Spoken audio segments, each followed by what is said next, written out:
ایک شخص جنگل میں سے گزر رہا تھا کہ اس نے خاردار جھاڑیوں میں ایک سانپ پھنسا ہوا دیکھا۔ سانپ زخموں سے چور ملتجا نظروں سے اس آدمی کو دیکھنے لگا۔ آدمی کو سانپ پہ ترس آ گیا اور اس نے ایک زیتون کی شاخ لے کر زخمی سانپ کو جھاڑیوں سے باہر نکالا۔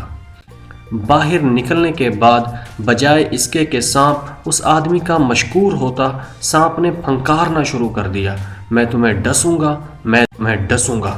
اب آدمی مشکل میں پھنس گیا، اسے سمجھ نہ آئی کیا کرے۔ اس نے بھاگنے کی کوشش کی مگر سانپ کے زہر کے ڈر سے بھاگ نہ سکا۔ نیکی گلے پڑ گئی۔ اس آدمی نے سانپ سے کہا، میں نے تمہارے ساتھ نیکی کی مگر تم بجائے ممنون ہونے کے الٹا مجھے ڈسنے پہ آمادہ ہو۔ سانپ نے کہا، ہاں، نیکی کا بدلہ بدی ہے۔ اس آدمی نے کہا، چلو کسی معزز منصف کے پاس چلتے ہیں، فیصلہ کروا لیتے ہیں۔ میں نے نیکی کی ہے اور میرے خیال میں نیکی کا بدلہ نیکی ہے، اس لیے فیصلہ میرے حق میں ہی ہوگا۔ سانپ نے کہا، یہ رہا گھوڑا اور یہ گھوڑے کا میدان، فیصلہ کروانا کون سا مشکل کام ہے، ابھی چلتے ہیں، لیکن یاد رکھنا آج نیکی کا بدلہ بدی ہے، اس لیے فیصلہ میرے حق میں ہوگا۔ سب سے پہلے وہ آدمی اور سانپ ایک گائے کے پاس گئے اور اپنا مدعا بیان کیا اور ساتھ میں یہ بھی بتایا کہ سانپ کہتا ہے کہ نیکی کا بدلہ بدی ہے۔ گائے نے ساری کہانی سنی اور ٹھنڈی آہ بھر کر بولی، اے شخص، شاید تمہیں قبول نہ ہو اگر اب نیکی کا بدلہ بدی ہے۔ مجھے دیکھو، میں جوان تھی تو مالک کو دودھ دیتی تھی، مالک کا بوجھ اٹھاتی تھی، اس کے بچے میرا دودھ پی کر جوان ہوئے ہیں، مالک بھی میرا خیال رکھتا تھا، مجھے چارہ اور پانی دیتا تھا۔ اب میں بیمار اور بوڑھی ہو گئی ہوں، اب میں دودھ دینے کے قابل نہیں رہی تو مالک نے میرا خیال رکھنا بھی چھوڑ دیا ہے۔ اب میں بھوکی مروں یا پیاسی، اسے کوئی فکر نہیں ہے۔ یہ سن کر سانپ خوشی سے پھنکارنے لگا، میں تمہیں ڈسوں گا، میں تمہیں ڈسوں گا۔ اب پریشان آدمی نے اس سے کہا، یہ گائے بیمار ہے، عربی کی کہاوت ہے، بیمار کی رائے بھی بیمار ہوتی ہے، چلو کسی اور سے پوچھتے ہیں۔ سانپ مان گیا۔ آگے ان کو ایک گدھا ملا۔ گدھے نے پوری بات سنی اور کہا، میرے خیال میں بھی نیکی کا بدلہ بدی ہے۔ جب میرے اندر دم تھا، میرا مالک دن رات مجھ پہ سوار رہتا تھا، میرے مالک نے میری سواری کر کے قریہ قریہ گھوما ہے، مجھ پہ میری سکت سے دگنا بوجھ لاتا رہا۔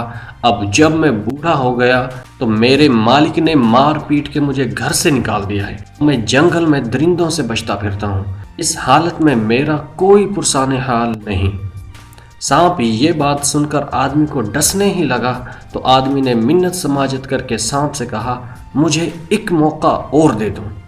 گدھے میں کہاں کی عقل جو ہم اس سے فیصلہ کروانے چلے، چلو کسی دانا کے پاس چلتے ہیں۔ سانپ طوعاً کرہن مان گیا۔ دو فیصلے سانپ کے حق میں ہو چکے تھے، سانپ کو امید تھی تیسرا فیصلہ بھی اسی کے حق میں ہوگا۔ اب کی بار وہ ایک بزرگ کے پاس پہنچے اور سارا واقعہ دہرایا، ساتھ میں سابقہ فیصلوں کی تفصیل بھی بیان کر دی۔ بزرگ نے ان کا قصہ سنا اور ان سے کہا، مجھے ان جھاڑیوں کے پاس لے چلو جہاں سے سانپ کو نکالا تھا، پہلے سانپ کو جھاڑیوں میں پھینکو، پھر میرے سامنے نکالو جیسا تم نے پہلے نکالا تھا، تب میں فیصلہ کروں گا۔ ایسا ہی کیا گیا۔ تینوں جھاڑیوں کے پاس گئے اور سانپ کو دوبارہ خاردار جھاڑیوں میں پھینک دیا گیا۔ اب آدمی سانپ کو دوبارہ نکالنے ہی لگا تھا کہ بزرگ نے منع کر دیا اور کہا، اس کی یہ اوقات نہیں کہ اس کے ساتھ نیکی کی جائے، اس کا مقام یہی خاردار جھاڑیاں ہیں، اس کے لیے یہی بہتر ہے کہ یہاں ہی پڑا رہے، جو اسے نکالے گا وہی نقصان اٹھائے گا۔ دوستو، اشروں سے ہمارا واسطہ بھی کئی طرح کے سانپوں سے ہے۔ کچھ آستین کے سانپ، کئی مذہب کے نام پر لوٹ مار کرنے والے سانپ، کچھ خون چوسنے والے سانپ، کچھ رنگ باز سانپ، کئی خاندانی سانپ ہیں جو نسل در نسل زہر پھونک رہے ہیں، اور ہم نے ہی ان جھاڑیوں میں رہنے والوں کو مسند ارشاد عطا کی ہے۔ ان سانپوں نے اپنے محسنوں کو ڈس ڈس کر جھاڑیوں میں پھینک دیا ہے اور خود محل پہ محل کھڑے کر لیے ہیں۔ یہ سانپ کئی طریقے سے ڈستے ہیں، کبھی لیڈری کے نام پر، کبھی سیاست کے نام پر، کبھی رہبری کے نام پر۔ ان سانپوں کا اصل مقام خاردار جھاڑیاں ہیں، کبھی گائے اور گدھے کو منصف نہ چنیں۔